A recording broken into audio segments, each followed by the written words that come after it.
Calon Tumbal Pesugihan, Part 62, Pertemuan Roy dan Dukun Itu. Wah, aplikasi Zoom ternyata berguna juga buat pengintaian begini, ungkap Kira yang tampak begitu bersemangat.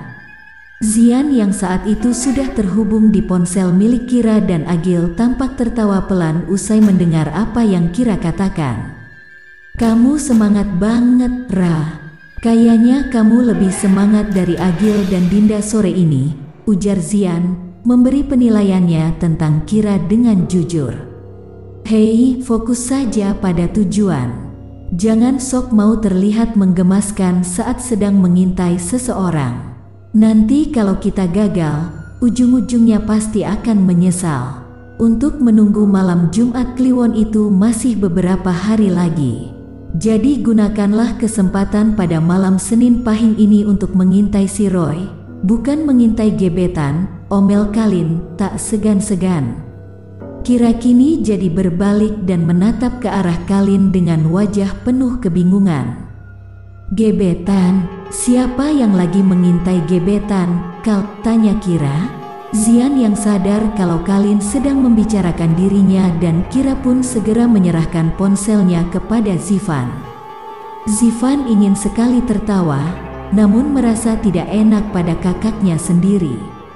Udah, sekarang fokus aja lihat ke jalanan.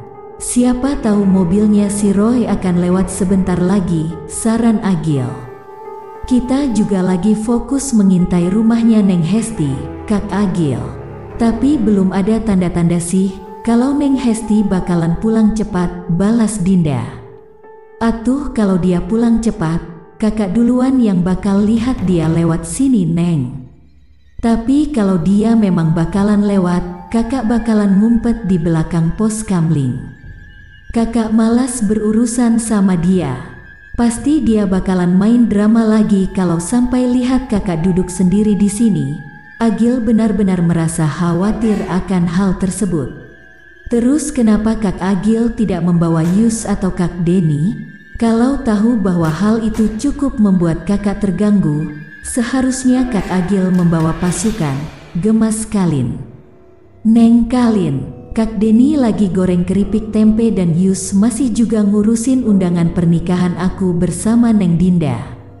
Jadi, pilihannya cuma ada dua. Kalau bukan kakak datang ke sini sendirian, maka kakak harus membawa bapak, jelas Agil. Vira, Rini, dan Kira kini menertawai Kalin yang salah memberi saran kepada Agil.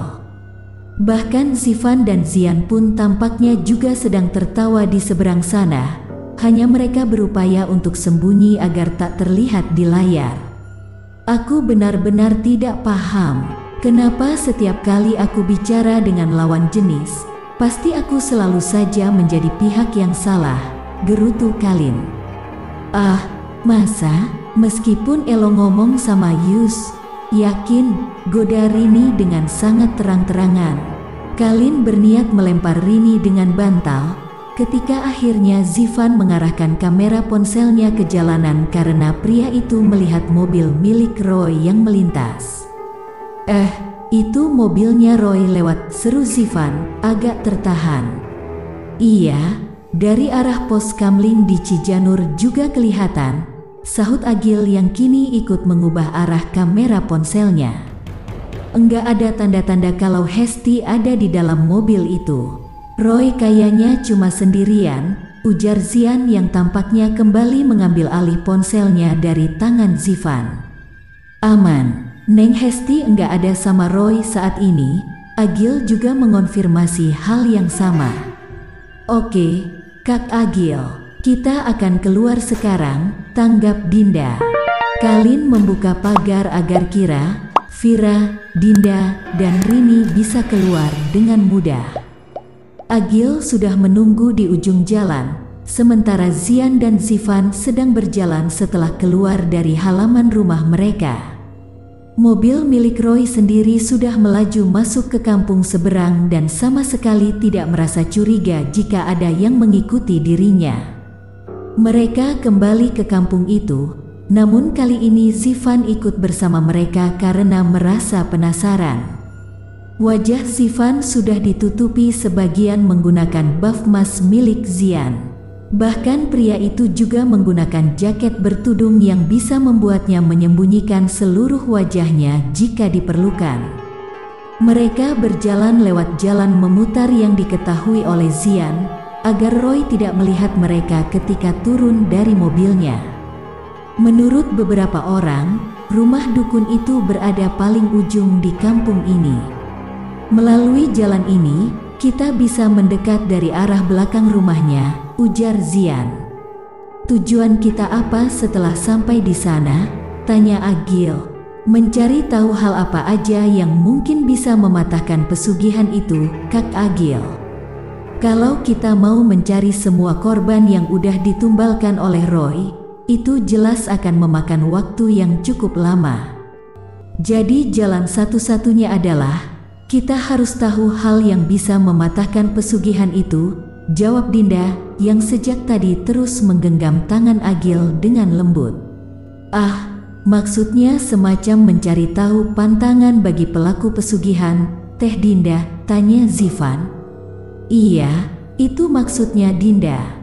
Kalau kita bisa tahu apa pantangannya, maka kita bisa mematahkan pesugihan yang si Roy lakukan, jawab Vira, mewakili Dinda. Zivan pun langsung meraih tangan Vira dan menggandengnya seperti Dinda yang menggandeng tangan Agil.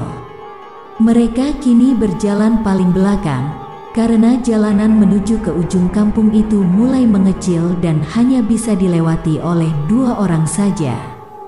Vira ingin bertanya mengapa Zivan menggandeng tangannya, namun hal itu ia urungkan karena tak mau membuatnya merasa malu di depan orang banyak. Mereka hampir sampai di ujung kampung tersebut, dan rumah yang ditempati oleh dukun itu sudah terlihat oleh mereka. Stop, perintah Kalin dengan tegas. Kalin memberi tanda untuk bersembunyi di dekat rerumputan yang cukup tinggi dan luas, agar tak terlihat oleh si dukun dan juga oleh Roy. Kedua orang itu tampak sedang melakukan sesuatu yang berhubungan dengan ritual pesugihan. Seekor ayam cemani dipotong oleh si dukun itu, lalu dibacakan sesuatu olehnya. Asap mengepul dari dupa yang dibakar oleh si dukun, membuat suasana di tempat itu tampak semakin mencekam. Ini, minum darah ayam cemani ini sampai habis. Darah ayam itu akan membuat kekuatan dari pesugihanmu yang hampir dihancurkan oleh seseorang akan kembali pulih. Meskipun 2 penumbalanmu tidak akan bisa dikembalikan lagi, tapi setidaknya kamu akan bisa mendapatkan tumbal yang jauh lebih baik daripada sebelumnya, ujar si dukun. Aku hanya ingin menumbalkan 1 orang saat ini, Ki Juma. Orang itu tinggal di depan rumahku, tapi dia begitu sulit untuk kutumbalkan sejak pertama kali aku mencobanya. Dia tampak selalu dilindungi oleh sesuatu yang tidak ku ketahui wujudnya. Tapi di sisi lain, aku juga ingin menjadikannya istri dan menggantikan posisi Hesti dari sisiku. Tapi wanita itu sangat mencintai Agil, musuh terbesarku, sehingga aku kesulitan untuk mendapatkannya, jelas Roy.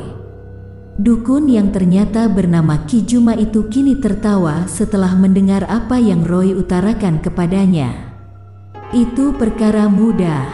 Kamu hanya perlu memberi dia pelet seperti kamu memberi pelet pada Hesti 10 tahun yang lalu. Lagi pula, mungkin sekarang waktunya telah tiba bagi Hesti untuk membayar semua hutangnya kepadaku di masa lalu.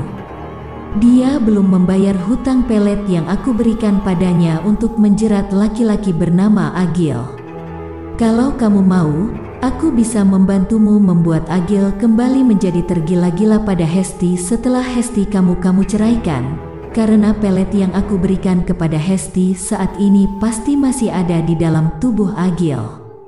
Dijamin, Agil akan menjauhi wanita itu dan membencinya, sehingga kamu bisa menjadikannya sebagai istrimu. Sekarang minum darah ayam itu. Habiskan, perintah Ki Juma. Agil mendadak gemetar ketika mendengar pembicaraan tersebut. Dinda sebisa mungkin mencoba meyakinkannya bahwa tidak akan ada hal buruk yang terjadi. Makin menarik dan penasaran dengan cerita selanjutnya kan? Terus pantengin channel Asal Gawe, jangan lupa like, komen, subscribe dan bagikan, serta tonton video lainnya. Salam sukses dan sehat untuk kita semua.